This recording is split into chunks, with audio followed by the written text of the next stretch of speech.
सत्संगत जी, प्यार से कहना धन निरंकार जी। अवस्था बिगड़ जाती है। कैसे ये सेवा तो समर्पित होके होती है इस निराकार, इस प्रभु परमात्मा के प्रति के कर्ता ये निराकार है। एक अगर बल भी बख्शा तो ये कृपा है। और कैसे एक अपने अंदर कर्ता भाव लाते ही ये अहंकार मन में जन्म ले लेता है और फिर अहंकार के आते ही ये सीरीज ऑफ थॉट्स या ऐसे भाव आने लग जाते हैं कि जहाँ हम खुद ही अपने आप को सबसे श्रेष्ठ ऐसा मानना शुरू कर देते हैं कि हमसे ज़्यादा अच्छा कोई सोच नहीं सकता, ये कार्य तो हमसे ज़्यादा कोई अच्छा नहीं कर सकता। ये चीज़ जो एक कोई दिक्कत थी, कितनी जल्दी इतनी कुछ ही देर में इस प्रॉब्लम का सल्यूशन मेरी बुद्धि ने निकाल दिया। तो ऐसे अनेक भाव, चाहे वो सूक्ष्म रूप से या फिर कोई बड़ी बात से, ये फिर मन में उतरते रहते हैं। और बात वही कि ये जो आत्म मंथन शब्द पिछले 2 दिनों से या वो थीम कितनी बारी हर कोई यही जिक्र कर रहा है कि अपने मन के भीतर जाना कितना ज़रूरी है। ये एक सोच विचार की बात नहीं, मन के अंदर ये एनालाइज करना कि हम किस तरह की ही सोच को पकड़े बैठे हैं, हम किस तरह एक अपने आप को बदलने के लिए चाहे बातें करते हैं, सोचते हैं, पर कहीं अच्छाइयों को अपनाने में फिर टाल तो नहीं देते। जैसे अक्सर हमें पता भी होता है, एग्जाम्पल कि सुबह जल्दी उठना है और अलार्म जिस टाइम का है, और फिर 2-3 अलार्म लगा ही लेते हैं कि चलो पहला वाला तो ऐसे ही बंद कर देंगे, वापस सो जाएंगे। तो कैसे एक भाव आ जाते हैं जब उस तरह से लॉजिकली अगर सोचें तो सिर्फ एक ही अलार्म काफ़ी है कि बस वो एक ही बार बजे, उससे पहले कंटिन्यूस सो जाए और वो ही एक फाइनल मॉर्निंग की तरह हमें उठा रहा है और बात वहाँ पे भी बन सकती है। पर कैसे हम ये डिले करना चाहते हैं चीज़ों को, और उस तरह से कि ये पहला अलार्म इसलिए कि दूसरे से पहले एक संतुष्टि मिल जाएगी कि अभी 5 मिनट और सोने को हैं। तो कैसे मन हम छोटी छोटी चीज़ों से भी अपना बहला लेते हैं, कैसे मन में खुद ही एक कॉम्प्लिकेशन जो इतना सिंपल सोल्यूशन भी है तो खुद ही डाल देंगे, फिर उसके बारे में सोचेंगे और फिर अंत में वो सोल्यूशन इतना सिंपल लगेगा। वैसे ही ये आत्ममंथन से कंक्लूजन्स भी यही निकलती हैं कि दुनिया के सारे रंग हमने अपने अंदर डाल लिए हैं। इतना एक हर एक बात का असर इस तरह कभी कभी बांध लेते हैं कि बस किसी एक ने एक बार कुछ ऐसा बोल दिया तो वो मन उस इंसान के लिए हमेशा के लिए ही मैला हो गया।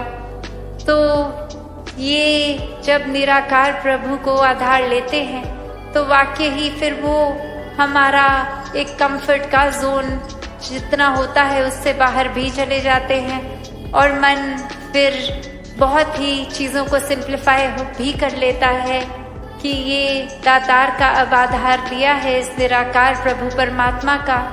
तो अब जब मन के भीतर अपने ही एक अंदर की तरफ की यात्रा, ये जर्नी विद इन आत्ममंथन करेंगे तो फिर ये बहुत ही चीज़ें जो खुद ही हमने कॉम्प्लिकेट की हैं वो लेयर बाय लेयर एक खुद ही वो हमें समझ आता है कि एक सरलता से भी चीज़ का एक समाधान निकल सकता है। जहाँ हम इतने थॉट्स को, इतने भाव को, इतने इमोशंस को कंटेन भी नहीं कर पाते, वो एक टर्मोइल सा आता है मन में, वहीं ये सहजता आते ही, इस निराकार का एहसास होते ही ये सुमिरन रूप हो तो कैसे फिर सारी चीज़ें स्वयं ही अपने भीतर भी शांत लगती हैं कि एक कारण मिले ना मिले, कोई वजह मिले ना मिले, फिर भी ये विश्वास जहाँ आ जाता है कि हर पल में जब निराकार है और निराकार ऐसा कुछ नहीं करेगा जो हमारे लिए उचित ना हो, तो एक बुरी सी बुरी चीज़ भी जो 1 मिनट पहले हमारे अकॉर्डिंगली थी, वही मन शांत हो जाता है। वही एक ये भाव आ जाते हैं कि ये अगर कोई चीज़ है तो इसमें से हमने सीखना क्या है, ये सिर्फ कुछ सिखाने के लिए ही आई है और वो चीज़ सीख लिया जाए। कैसे अपने मन में हम धीरे धीरे इस तरह छोटी छोटी चीज़ों से ही पवित्रता डालनी शुरू कर सकते हैं। ज़रूरी नहीं कि अगर सड़क पे चल रहे हैं तो वो कचरा उठा के अपने हैंडबैग में, अपने बैकपैक में हमें डालना है। नहीं, वो कचरा उठा के डस्टबिन में भी डाला जा सकता है। वो अनवांटेड चीज़ एक अगर है हमारे पास तो उसका हम क्या कर रहे हैं जीवन में, वो ज़रूरी है। उस चीज़ का ही आत्ममंथन करना है। जैसे हम जितना कुछ भी दिन में देख रहे हैं, सब कुछ तो हम नहीं एक अब्जॉर्ब करते। हमारा दिमाग उस तरह से चीज़ों को फिल्टर करता है कि जो प्रायोरिटी लगे वो दिन के एंड तक भी चीज़ याद रहती है। और कितनी चीज़ तो हमने चाहे दिन में अनेकों थॉट सोचे भी, अगर हम गिनती करने आए तो आधे से ज़्यादा तो कॉन्शियसली याद भी नहीं होंगे क्या क्या आज सोच लिया।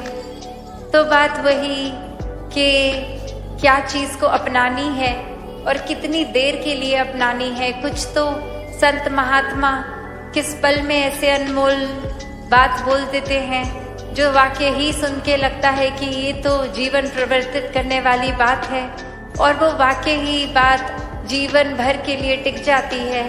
और वहीं हम अक्सर कुछ ऐसी छोटी हल्की बात कि कुछ हम कह देते हैं या हमारे साथ घट जाती है अगर घटना, तो उसको चाहे वो लिटरली इनसिग्निफिकेंट होती है, फिर भी उसको हम बस उसको पकड़ लेते हैं और वो भार बना के जीवन भर वो भार को ढोते ही रहते हैं। तो यहाँ वही बात कि कैसे हम अगर कुछ कर भी रहे हैं तो वो शुरुआत कहाँ से हुई, वो हमारे अंदर से ही शुरुआत हुई।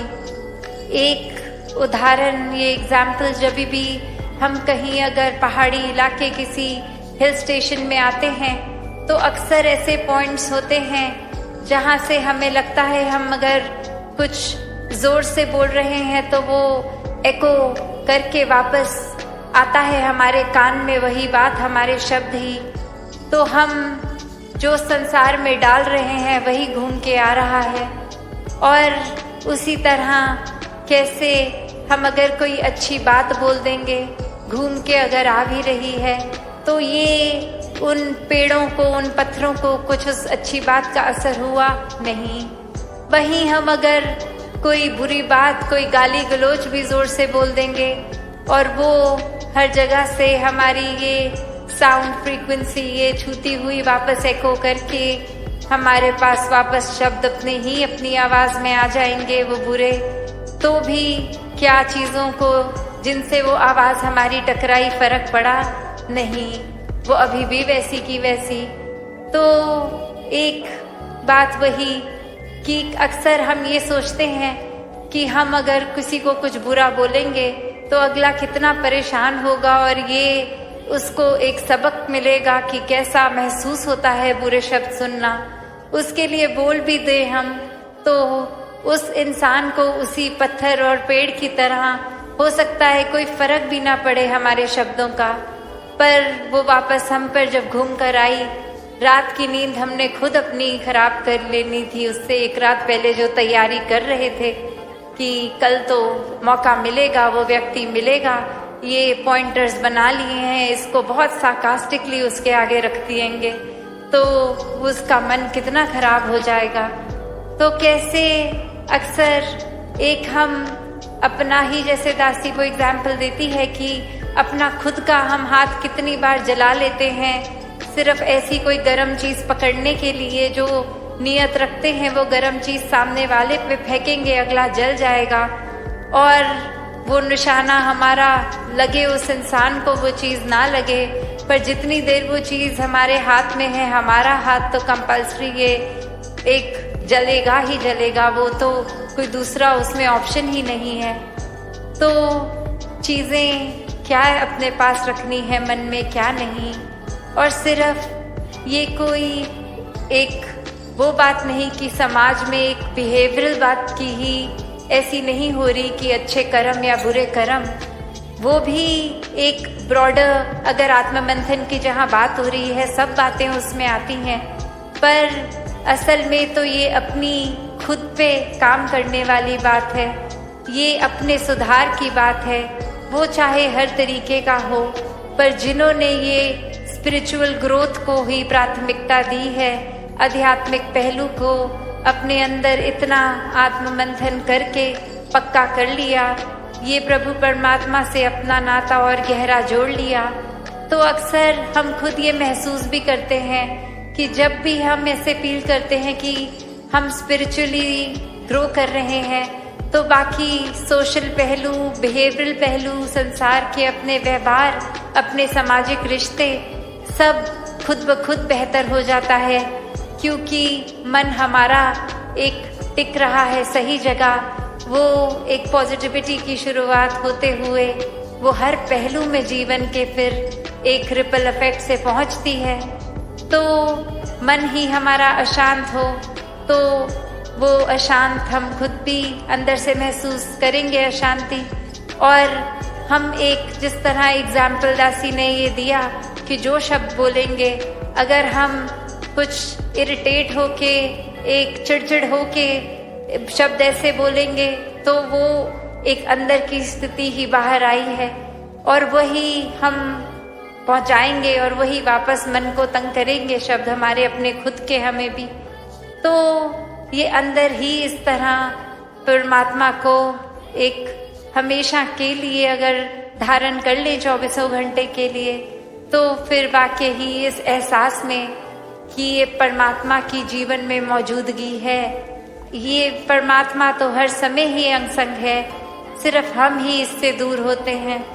वो पल जब ये हमेशा आंखों के सामने होने के बावजूद भी हम ही अपनी आंखें इससे चुरा लें, तो ये फैक्चुअली परमात्मा को तो फर्क नहीं पड़ेगा कि हम इसको देख रहे हैं कि नहीं।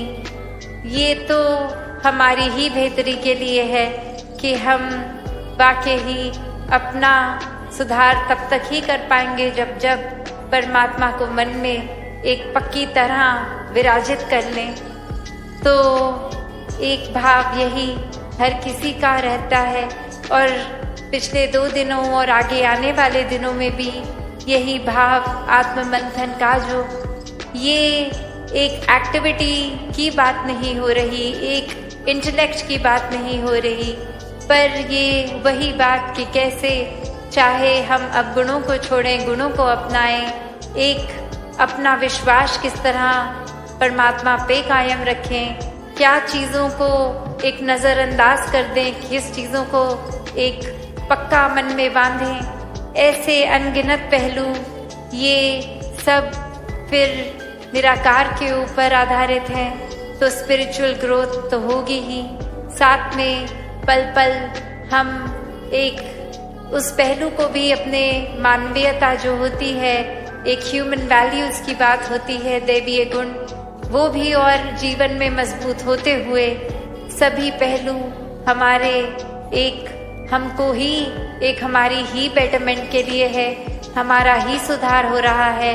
और ये सुधार सिर्फ इसलिए नहीं कि कोई दिखाने के लिए किसी को, ये तो उतना ही सुधार हम एकांत में अपने कमरे में अकेले बैठे भी तो भी, या फिर 50,000 लोगों के बीच में बैठे तो भी। तो बात यही कि जहाँ सुधार की बात है वहाँ एक आत्ममंथन जरूरी है, वरना तो ऐसे भी व्यक्ति हैं संसार में कि जिनका खुद को तो ये रियलाइज करना बहुत दूर की बात कि किसी को चोट पहुँचाई है, अगर कोई बोल भी दे तो उल्टा उसी इंसान को और क्रोधित होकर जवाब देते हैं। तो ऐसे बात ऐसे भाव भक्तों संतों के नहीं होते। ये तो हमेशा क्षमाशील ही रहते हैं। एक गलती हो ना हो, एक भाव मन में यही आता है कि सुधार अपना हमेशा हो। अगर किसी ने पॉइंट आउट की है कोई कमी, तो एक हमारा ही भला किया है उस व्यक्ति ने, ताकि हम और बेटर हो सकें। अपने मन में ये भाव तो संत आने ही नहीं देते कि अगर किसी ने कुछ गलत किया है तो उसको पलट के बोलें कि हाँ आप तो बिल्कुल ही परफेक्ट हो जो हमको इतना सुना रहे हो। नहीं, संत तो उस व्यक्ति के मन से इतना शुक्राना करते हैं कि शुक्र है आपने हमारी ये कमी हमारे सामने रख दी और इसी समय हम चेतन हो गए, इसका सुधार करना है। और फिर वो सुधार कोई डिलेड नहीं होता, वो उसी पल सुधार शुरू होता है। तो बात वही कि जीवन में ये आत्म मंथन हर समय हो, और किस चीज़ का हो। कहीं हम ऐसा ना करें कि सिग्निफिकेंट ये जो ज़रूरी चीज़ें हैं उनके बारे में तो आत्म मंथन करें ना, और छोटी छोटी चीज़ें जो एकदम जिन पे वैसे ही कोई तवज्जो देने की ज़रूरत ही नहीं है, उसको पकड़ के अपने कितने दिन खुद भी खराब कर दें और लेबल दे दें कि हम तो अभी इस एक बात पे इतना इंट्रोस्पेक्ट कर रहे हैं। तो वो कंटेंट किस बात को अंदर डालना है और उस पर आत्म मंथन करना है, वो भी बहुत ज़रूरी है। जिस तरह थोड़ी देर पहले दासी ने कहा कि ये अगर हम दिन में कुछ भी देख रहे हैं तो सारी की सारी चीज़ों को एक नहीं, वो चुनिंदा अच्छाइयों को ही अपने अंदर धारण करें कि हर बात जो आँख के आगे आ रही है हर एक को ही अटेंशन ना दें। वो ही चीज़ें जो वाकई ही चुनकर अपना और औरों का सुधार हो सकता है, उन चीज़ों को ही चुने। तो दासी और अधिक समय नहीं लेगी, आने वाले दिनों में अपने मन के भाव और आपके चरणों में रखती रहेगी। तो इस तरह आज का भी दिन वो सुबह का चाहे सेवादल रैली रूप और अभी भी ये सत्संग रूप, और हर कोई यही सेवा भाव को अपनाते हुए ये अपना मन निराकार से लगाते हुए सिमरन रूप और ये सत्संग के प्रति की संतों की जितनी भी वो ओवरवर्क उस दिन का चीज़ें मैनेज नहीं हो रही। कभी कोई कस्टमर कह रहे हैं हम इतनी देर से वेट कर रहे हैं, आप हमें अटेंड नहीं कर रहे, वो नाराज़ हो रहे हैं, गुस्सा कर रहे हैं। और कभी फिर बिलिंग के टाइम वो कंप्यूटर ही ठीक से फंक्शन नहीं कर रहा, कभी कुछ हो रहा है, कभी कुछ। ये पूरे दिन की रूटीन में एक भी ठीक चीज़ नहीं हो रही। और वो दिन जब ख़त्म होता है और अब वो इंसान अपने एक कोवर्कर के साथ ही सेम गाड़ी शेयर कारपूल पे अपने घर जाते हैं, और वहाँ वो बोलते हैं कि आप आए हैं तो अब चाय पी के हमारे साथ ही जाइए। और कैसे वो देखता है कि जिस इंसान का ये दिन अच्छा नहीं भी गया होता, वो अपने घर की एंट्रेंस से पहले एक पेड़ है उसकी ब्रांच को टच करता है, और फिर अपने घर में जैसे ही एंटर करता है वो शक्ल पे भी स्ट्रेस गायब, सब कुछ एक बिल्कुल खुशी से अपनी फैमिली को मिलता भी है, उनको ग्रीट करता है, बच्चों को गले लगाता है, प्यार देता है।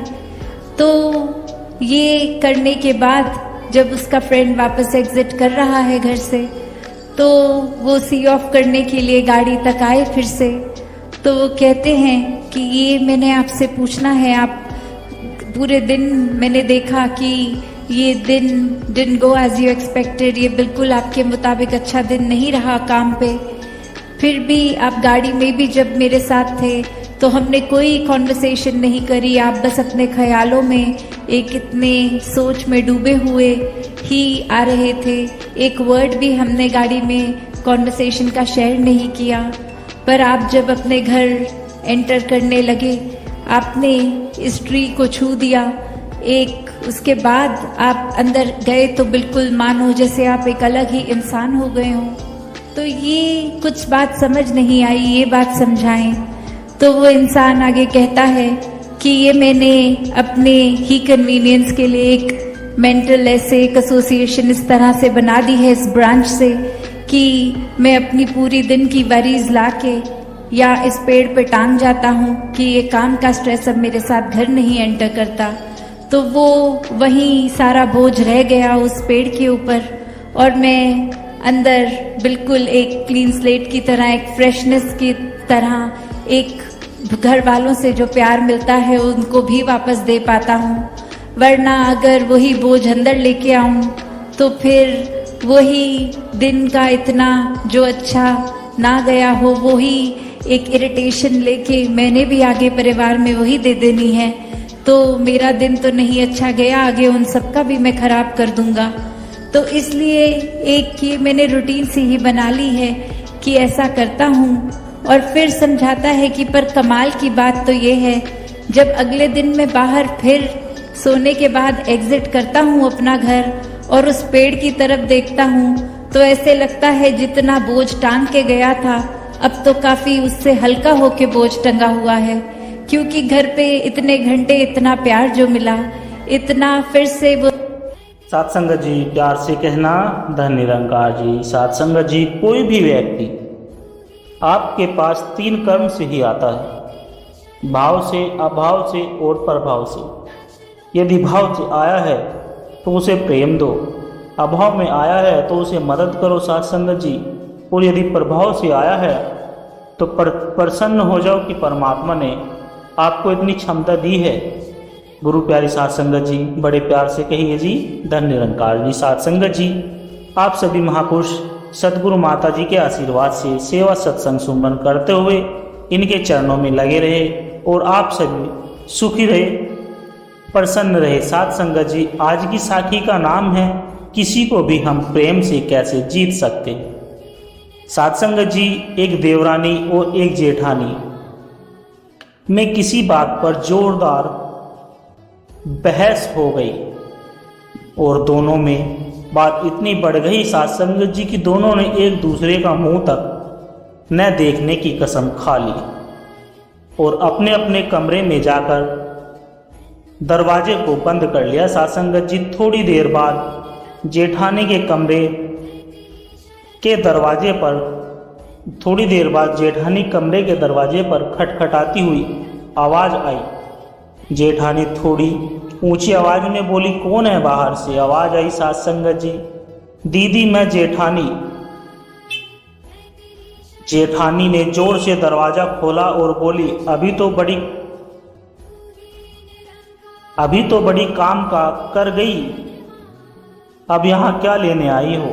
साथ संगत जी, देवरानी ने कहा, दीदी सोचकर तो वहीं आई थी, परंतु मेरी माँ कह गई थी कि एक बात हमेशा याद रखना, जब किसी से कुछ कहा सुनी हो जाए तो उसकी अच्छाइयों को याद करो, और मैंने भी वही किया साथ संगत जी, और मुझे आपकी याद आ गई साथ संगत जी, आपका दिया हुआ प्यार याद आ गया और मैं आपके लिए चाय लेकर आ गई। बस फिर क्या था साथ संगत जी,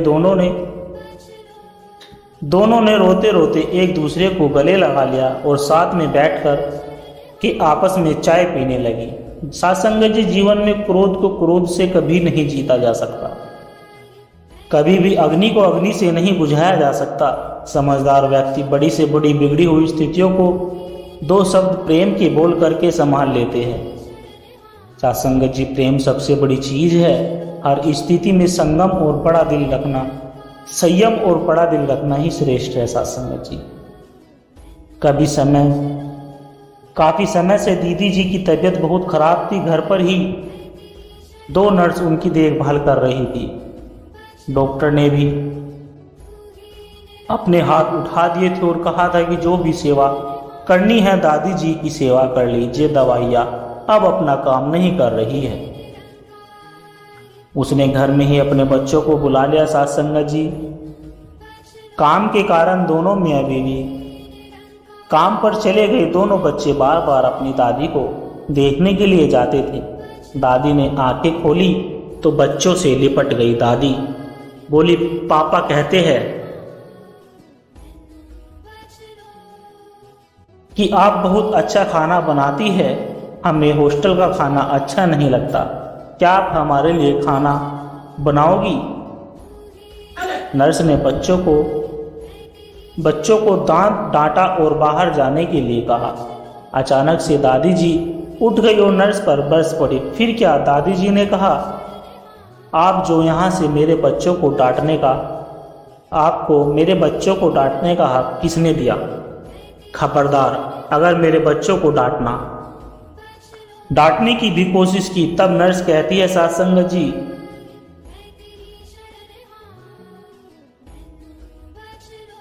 अमल करती है आपके लिए ही तो हमने बच्चों को मना किया है। सत्संगत जी,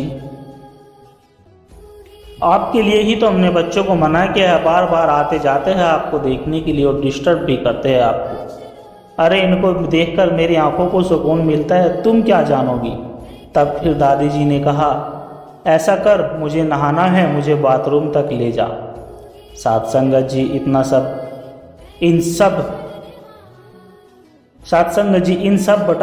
इन सब बातों को सुनकर नर्स भी हैरान थी। सत्संगत जी, कि कल तक तो सभी दवाइयाँ भी काम नहीं कर रही थी और आज यह सब कुछ चेंज हो गया। समझ से बाहर था सब कुछ, नर्स की समझ से बाहर था। सत्संगत जी, जैसे ही नहाने के बाद दादी ने नर्स को खाना बनाने में मदद करने के लिए कहा। नर्स पहले तो मना करने लगी, फिर कुछ सोच समझकर मदद करने लग गई। सत्संगत जी, खाना बनने पर बच्चों को बुलाया और रसोई में ही खाना खाने के लिए, दादी जी हम जमीन पर बैठकर ही खाना खाएंगे, आपके हाथ से ही मम्मी तो टेबल पर खाना दे देती है। सत्संगत जी, दादी जी खाना और खिलाती भी नहीं। कभी दादी के चेहरे पर बहुत खुशी थी। सत्संगत जी, वह बच्चों के पास बैठकर उन्हें खिलाने लगी। बच्चों ने दादी के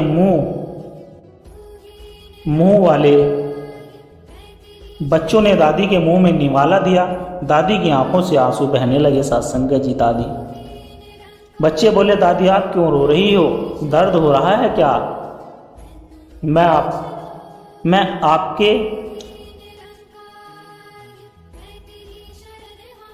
आपके बदन को दबा दूं? अरे नहीं, यह तो बस तेरे पापा को याद करके आ गई है, क्योंकि वह भी ऐसे ही खाता था मेरे हाथों से। सत्संगत जी, पर कामयाबी का भूत ऐसा चढ़ा कि खाने का वक्त कहाँ है उसके पास, और ना ही माँ से मिलने का टाइम है। दादी आप ठीक हो जो हम दोनों आपके साथ से ही खाना खाएंगे।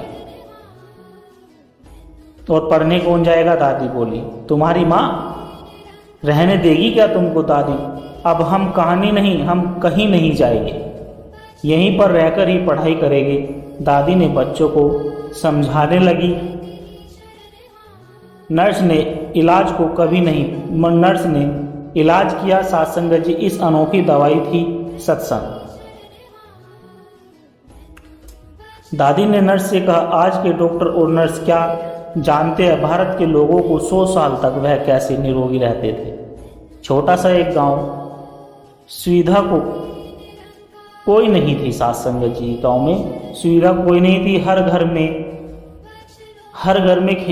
घर के लोग खेतों में काम करते थे।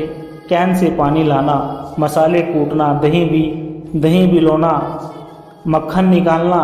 एक घर में कम से कम 20 से 25 लोगों का खाना बनाना पड़ता, कपड़े धोने पड़ते। कोई मिक्सी मशीन नहीं थी, ना ही कोई वॉशिंग मशीन, ना ही कोई कुकर। जीवन में कोई रोग नहीं था। वह मरते दम तक चश्मा नहीं पहनते थे और उनके दांत भी सलामत रहते थे। यह तो सभी केवल परिवारों का प्यार मिलने से ही होता था। सत्संगत जी, नर्स तो यह सब सुनकर हैरान रह गई और दादी दूसरे दिन ही ठीक हो गई,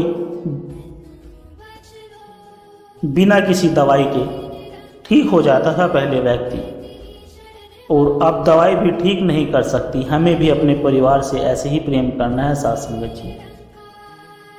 सत्संगत जी, इस संसार का सबसे बड़ा रहस्य है मनुष्य को जन्म क्यों मिला। हम रोज देखते हैं, कोई अमीर है, कोई गरीब है, कोई स्वस्थ है, कोई बीमार है, कोई राजा, कोई भिखारी। लेकिन इन सब से ऊपर सवाल यह है कि क्या हम केवल खाने पीने, दौड़ने और मरने के लिए आए हैं या कोई और भी गहरा मकसद है। साथ संगत जी, आज की इस कथा में हम एक ऐसे इंसान की यात्रा सुनेंगे जिसने संसार के सुख दुख के उतार चढ़ाव को झेला, लेकिन अंत में उसे असली शांति और सत्य केवल परमात्मा की शरण में ही मिली। यह कहानी केवल कहानी नहीं साथ संगत जी, हम सबके जीवन का आईना है। साथ संगत जी, एक गांव में अर्जुन नाम का लड़का जन्म लेता है। उसके माता पिता उसे अच्छे संस्कार देते हैं। बचपन से ही वह चंचल, बुद्धिमान और जिज्ञासु था। धीरे धीरे बड़ा हुआ तो उसने देखा कुछ लोग धन कमाने के पीछे भाग रहे हैं, कुछ लोग झगड़े लड़ाई में अपना समय नष्ट कर रहे हैं और कुछ लोग केवल खाने पीने और मनोरंजन को ही जीवन मान रहे हैं। अर्जुन भी माया की चकाचौंध में बह गया। शिक्षा पाई, नौकरी पाई, धन कमाया, घर बनाया, सुख सुविधाएं जुटाई, लेकिन हर रात बिस्तर पर लेटकर उसके मन में यही सवाल आता, क्या बस यही जीवन है? साथ संगत जी, कुछ समय बाद अचानक उसके जीवन में कठिनाइयां आई। व्यापार में घाटा हुआ, परिवार में कलह शुरू हुई और सबसे बड़ा झटका तब लगा जब उसकी माता का देहांत हो गया। साथ संगत जी, उस दिन अर्जुन मंदिर की सीढ़ियों पर बैठकर रोता रहा और बोला कि हे प्रभु, अगर जीवन का अंत यही दुख है तो फिर इंसान क्यों पैदा होता है? साथ संगत जी, एक दिन अर्जुन का परिचय एक साधु से हुआ। साधु ने कहा, बेटा, तू जिस सत्य की तलाश कर रहा है वह बाहर की दौलत या रिश्तों में नहीं मिलेगा। उसे पाने के लिए सत्संग का सहारा ले। सत्संग वह दर्पण है जिसमें मनुष्य अपनी आत्मा और परमात्मा का असली रूप देख पाता है। साथ संगत जी, अर्जुन ने पहली बार सत्संग सुना। वहाँ संत जन अपने विचार में समझा रहे थे कि मनुष्य जन अमूल्य है, माया क्षण भंगुर है, सच्चा सुख केवल आत्मा और परमात्मा के मिलन में है। साथ संगत जी, यह सुनकर अर्जुन की आंखें भर आई। उसे लगा जैसे किसी ने उसके हृदय की गहराई में छुपे प्रश्न का उत्तर दे दिया हो। साथ संगत जी, अर्जुन ने निश्चय किया कि अब वह सत्संग में नियमित जाएगा। वहां जाकर उसने गुरु से विनती की कि हे गुरुदेव, मुझे वह ज्ञान दो जिसमें मेरी आत्मा को परमात्मा का मिलन हो सके। साथ संगत जी, गुरु ने कृपा की और अर्जुन को आत्मज्ञान दिया। अब अर्जुन की आंखें खुल चुकी थी। साथ संगत जी, पहले वह हर चीज को अपने स्वार्थ से देखता था, अब हर चीज में ईश्वर का रूप देखने लगा। पहले गुस्सा और क्रोध उसके स्वभाव का हिस्सा था, अब क्षमा और प्रेम उसकी पहचान बन गए। साथ संगत जी, पहले दुख देखकर टूट जाता था, अब जान गया कि यह संसार क्षण भंगुर है और असली ठिकाना केवल परमात्मा है। साथ संगत जी, गुरु ने अर्जुन को 3 बातें समझाई कि सत्संग करो ताकि ज्ञान जीवित रहे, सुमरन करो ताकि हर श्वास परमात्मा में लगे, सेवा करो ताकि मनुष्य जन्म सार्थक हो। साथ संगत जी, अर्जुन ने इन तीनों को अपने जीवन का आधार बना लिया। अब वह दूसरों की सेवा करता, सुबह शाम सुमरन करता और हर सप्ताह सत्संग में जाता। धीरे धीरे उसका मन निर्मल होने लगा। साथ संगत जी, कुछ वर्ष बाद अर्जुन का जीवन एक प्रेरणा बन गया। लोग कहने लगे कि पहले यह आदमी क्रोधी और दुखी था, लेकिन आज इसके चेहरे पर दिव्यता झलकती है। साथ संगत जी, एक दिन सत्संग में बैठे बैठे अर्जुन की आंखें बंद हुई और उसके भीतर से एक दिव्य अनुभव हुआ कि मैं शरीर नहीं हूं, मैं अनुभव हो रही है आत्मा परमात्मा का अंश है। उस क्षण उसे समझ आया, साथ संगत जी, मनुष्य जन्म केवल खाने पीने या धन कमाने के लिए नहीं, बल्कि इस आत्मा को परमात्मा से जोड़ने के लिए मिला है। साथ संगत जी, मैंने जीवन के कई रंग देखे, माया में भागा, दुख झेला, लेकिन जब गुरु की शरण में आया तो जाना कि असली सुख आत्मा परमात्मा के मिलन में है। अगर इस जीवन में हम ज्ञान, सुमरन, सेवा और सत्संग से जुड़ जाए तो हमारा जीवन सफल हो जाए। साथ संगत जी, माया के पीछे मत भागो, गुरु की शरण लो, आत्मज्ञान लो, सेवा, सुमरन और सत्संग से जीवन को रोशन करो, मनुष्य जन्म को सार्थक बनाओ। साथ संगत जी, आज की हमारी कथा एक संजीव बातचीत पर आधारित है। इसमें एक जिज्ञासु शिष्य अनुज और एक ज्ञानी गुरु महात्मा सदानंद के बीच हुए संवाद से हमें जीवन का असली रहस्य पता चलता है। आइए आप सभी भी इस वार्तालाप के साक्षी बने। साथ संगत जी, अनुज बोला, गुरुदेव, मैं बचपन से ही जिज्ञासु रहा हूँ कि मैंने पढ़ाई की, नौकरी पाई, धन कमाया, परिवार बनाया, लेकिन हर रात जब बिस्तर पर लेटता हूँ तो मन पूछता है क्या बस यही जीवन है, खाना कमाना और मर जाना। सत्संगत जी गुरु बोले, बेटा अनुज, तेरा प्रश्न सही है। मनुष्य जन्म केवल भौतिक सुख सुविधाओं के लिए नहीं मिला है। जरा सोचो, जानवर भी खाते पीते हैं, सोते हैं, बच्चा पैदा करते हैं। अगर इंसान का जीवन भी सिर्फ इतना ही है तो सिर्फ यह अमूल्य मानव जन्म व्यर्थ हुआ है। अनुज बोला तो फिर गुरुदेव जीवन का असली मकसद क्या है? गुरु बोले, असली मकसद है बेटा आत्मा और परमात्मा का मिलन। बाकी सब अस्थाई है, माया मोह है, लेकिन स्थायी नहीं है। अनुज बोला, सत्संगत जी के गुरुदेव, मैंने जीवन में धन कमाया लेकिन सुख नहीं मिला। फिर मेरी माता का देहांत हुआ और मुझे लगा सब कुछ खत्म हो गया। उस दिन मैं मंदिर की सीढ़ियों पर बैठा रो रहा था। मैंने पूछा, हे प्रभु, अगर यही अंत है तो फिर जन्म क्यों देते हो? सत्संगत जी गुरु बोले, यही तो जीवन का पहला कदम है बेटा। जब मनुष्य दुख में क्यों पूछता है तभी उसकी आत्मा जागती है। दुख दरअसल चेतावनी है कि तू असली राह से भटक गया है। सत्संगत जी अनुज बोला, फिर एक दिन सत्संग में गया। वह संत महासंत कह रहे थे कि मनुष्य जन्म दुर्लभ है, इसे केवल माया में मन नष्ट मत करो। मेरे दिल को वह बात छू गई। और गुरु जी बोले, हाँ, सत्संग वही दर्पण है जिसमें मनुष्य अपने जीवन का असली चेहरा देखता है। सत्संग में जाना मतलब अंधकार से प्रकाश की ओर बढ़ना। सत्संगत जी अनुज बोला, बिल्कुल नहीं। अनुज बोला, गुरुदेव, क्या सत्संग के बिना ज्ञान नहीं टिकता? गुरु बोले, बिल्कुल नहीं। सत्संग वह दीपक की तरह है जिसमें तेल डालते रहना पड़ता है। अगर सत्संग नहीं होगा तो आत्मज्ञान बुझ जाएगा। सत्संगत जी अनुज बोला, गुरुदेव, मैं आपसे विनती करता हूँ, मुझे वह ज्ञान दीजिए जिसमें मेरी आत्मा परमात्मा से जुड़ सके। गुरुदेव ने मुस्कुराकर कहा, बेटा, ज्ञान किताबों में नहीं, अनुभव में है। मैं तुझे वह दिव्य दृष्टि दूंगा जिससे तू हर जगह परमात्मा को देख सके। गुरु ने अनुज को आत्मज्ञान दिया। सत्संगत जी अनुज की आंखों में आंसू आ गए। गुरुदेव, अब मैं समझ गया। पहले मैं हर चीज को अपने स्वार्थ में देखता था, अब हर जगह ईश्वर का रूप दिखता है। सत्संगत जी गुरु बोले, यही आत्मज्ञान है। अब तुझे 3 चीजें निभानी होगी। नंबर 1 सत्संग करना होगा, नंबर 2 सुमरन करना होगा, नंबर 3 सेवा करनी होगी। सत्संगत जी अनुज बोला, गुरुदेव, मैं कैसे सेवा करूं? गुरु बोले, सेवा के कई रूप है। भूखे को रोटी देना भी सेवा है, सत्संग में बर्तन धोना भी सेवा, और सबसे बड़ी सेवा है दूसरों को प्रेम और क्षमा देना। सत्संगत जी अनुज बोला, और सुमरन क्या है? गुरु बोले, सुमरन का मतलब है हर श्वास में परमात्मा का स्मरण करना, परमात्मा का नाम लेना। अगर मन हर वक्त प्रभु से जुड़ा रहेगा तो कोई दुख तोड़ेगा नहीं। सत्संगत जी कुछ सालों बाद अनुज, गुरुदेव, आज सत्संग में बैठकर मैंने आंखें बंद की और भीतर से एक आवाज आई, मैं आत्मा हूँ और आत्मा परमात्मा का अंश है। उस पल मैं रो पड़ा। सत्संगत जी गुरु बोले, ये अनुभूति जीवन की पूर्णता है। याद रखना, धन जाएगा, शरीर नाश होगा, रिश्ते टूटेंगे, लेकिन आत्मा और परमात्मा का संबंध अमर है।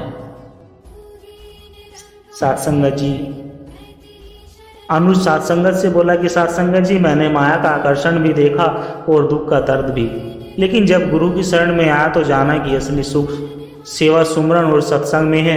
मनुष्य जन्म का असली उद्देश्य है आत्मा को परमात्मा से जोड़ना। सत्संगत जी, यह कथा हमें सिखाती है कि माया के पीछे मत भागो, बल्कि परमात्मा के संग जुड़ो, तभी जीवन सार्थक होगा। सत्संगत जी एक बार एक राजा समुद्र के किनारे गया। वहां उसे ढेर सारी रेत मिली और साथ ही एक मोती भी। राजा ने रेत को उठाकर महल ले जाना चाहा, तभी एक साधु ने कहा, राजन, रेत उठाओगे तो थक जाओगे, पर मोती साथ ले जाओगे तो जीवन भर काम आएगा। सत्संगत जी, माया रेत है, आत्मज्ञान मोती है। लोग रेत उठाने में लगे हैं जबकि मोती को भूल गए हैं। सत्संगत जी 2 बच्चे पेड़ पर चढ़े। एक फल तोड़ने में उलझा रहा और गिरकर घायल हो गया, दूसरा सावधानी से चढ़ा और फल सुरक्षित पाया। सत्संगत जी, दुखी वही है जिसे गिरकर चोट खाना है। यह हमें सावधान करता है कि रास्ता गलत था। सत्संगत जी, एक आदमी अंधेरे कमरे में बैठा था और शिकायत कर रहा था कि अंधेरा क्यों है। तभी किसी ने दीपक जलाया, अंधेरा तुरंत खत्म हो गया। सत्संगत जी, सत्संग वह दीपक है जो अज्ञान का अंधेरा मिटाता। सत्संगत जी, एक गुरु ने शिष्य को पानी के गिलास में नमक डालकर कहा कि पियो। शिष्य ने कहा बहुत खारा है। फिर गुरु ने वही नमक नदी में डाला और कहा अब पानी पियो। शिष्य बोला यह तो मीठा। सत्संगत जी, दुख नमक है। जब तेरा मन छोटा है तो दुख असहनीय लगता है। जब ज्ञान से हृदय विशाल हो जाता है तो वही दुख असर नहीं करता। सत्संगत जी, एक बूढ़ी महिला रोज सत्संग के लिए पानी लाती थी। अब उसका घड़ा टूटा हुआ था और आधा पानी रास्ते में गिर जाता था। एक दिन उसने दुखी होकर कहा कि मेरी सेवा व्यर्थ है। तभी महात्मा बोले नहीं, रास्ते में जहाँ पानी गिरता था वहाँ फूल खिले, यह भी सेवा है। सत्संगत जी, एक आदमी रोज पिंजरे को सजाता था, लेकिन पक्षी को खाना देना भूल जाता था और पक्षी मर गया। सत्संगत जी, शरीर पिंजरा है, आत्मा पक्षी है। लोग पिंजरे को सजाने में लगे रहते हैं और आत्मा को भूल गए। सत्संगत जी, याद रखो माया स्थायी है, सेवा सुमरण सत्संग स्थायी है। मनुष्य जन्म का उद्देश्य आत्मा को परमात्मा से जोड़ना है। सत्संगत जी,